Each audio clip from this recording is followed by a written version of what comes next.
Hi, Thurman Hendricks, back with tip number 2 for improving your 60-yard dash. Now, hopefully you got yourself into some good 60-yard dash shape by doing some sprints.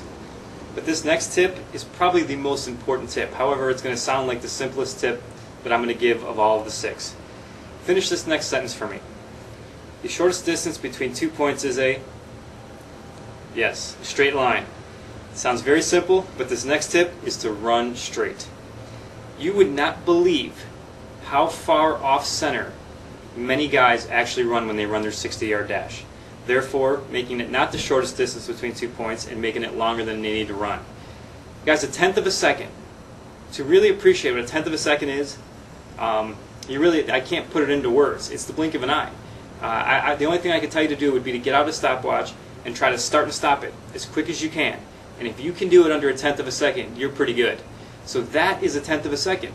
So any little itty-bitty thing here or there is a huge deal when we're talking about the 60-yard dash. Now, how do we run straight? Well, it's very simple. One of the most important things is to run with a purpose. Know where you're running. Many times guys run and they say, I'm running over there, I'm running kind of that way. That's not what we want. We want to run right there, right to a specific spot, almost to the point to where if you're looking at a brick wall, you can tell me what brick you're looking at. You have to have a purpose in your run. You have to visualize that spot. You have to know what you're looking at. So your eyes need to go from essentially pitcher to the spot, pitcher to the spot. Often guys tell me, shouldn't I roll my head down?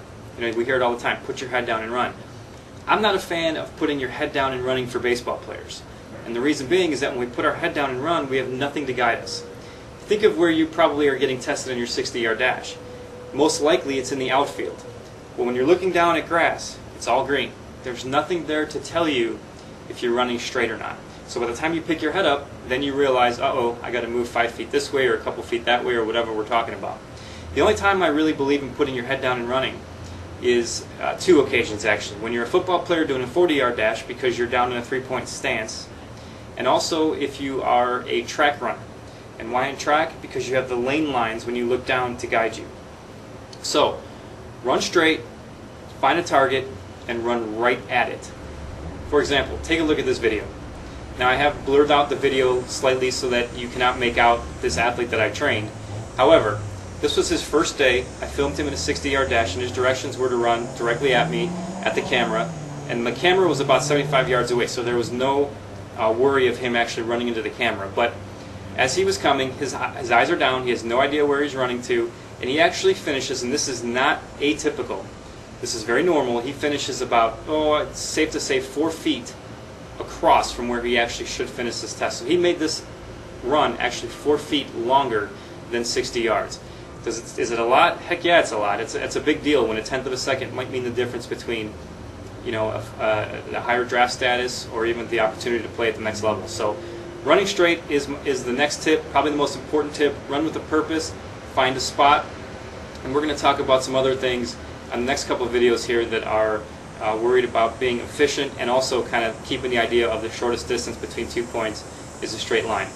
So today, get out there, run a couple 60s, find a spot to run on. Obviously, in different locations, you're going to be asked to run in different places. Usually, it is from the foul line all the way through to center field, set up for 60 yards. Usually on grass, but sometimes some teams will have you run on a turf football field, on a grass football field, on a track.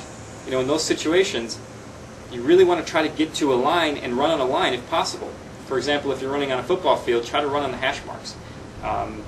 See if you can get away with it. It's only going to help that much more. So, that's the tip of the day. I will see you guys in a few days for the next tip.